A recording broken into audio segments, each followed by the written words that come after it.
299 आज का सुसंस्कार कि मोक्ष मार्ग के अंदर बुद्धि बाधक प्रज्ञा साधक। बुद्धि है वो हमारे इस स्थूल शरीर या चित्त या हमारे चेतन मन पे काम करती है। बुद्धि जो मन बुद्धि चित्त अहंकार ये अंतःकरण के भाग है और बाह्य और भीतरी अंतःकरण होता है। भीतरी अंतःकरण होता है वो चार्जिंग फैक्ट्री है और बाहरी अंतःकरण है वो डिस्चार्ज फैक्ट्री है।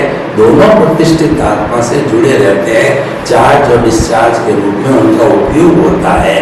तो हमारी जो बुद्धि होती है वो उनको भटकाती है, वो नफा नुकसान दिखाती है, वो लाइक डिसलाइक करवाती है और वह संसार में घुमाने वाली होती है, यानी वो मोक्ष में बाधक है।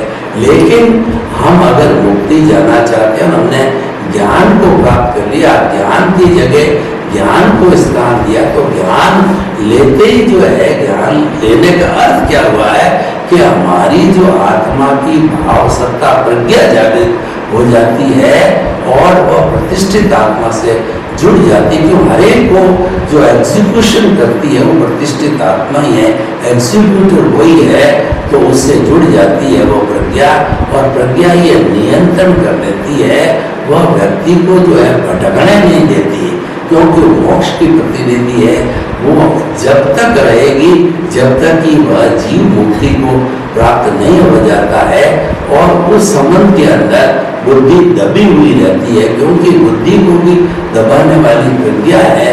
तो बुद्धि जो है वो जो है दबाने वाली बुद्धि को जो है कान खींचने वाली प्रज्ञा होती है। अतः प्रज्ञा साधक है मोक्ष मार्ग में और बुद्धि बाधक है।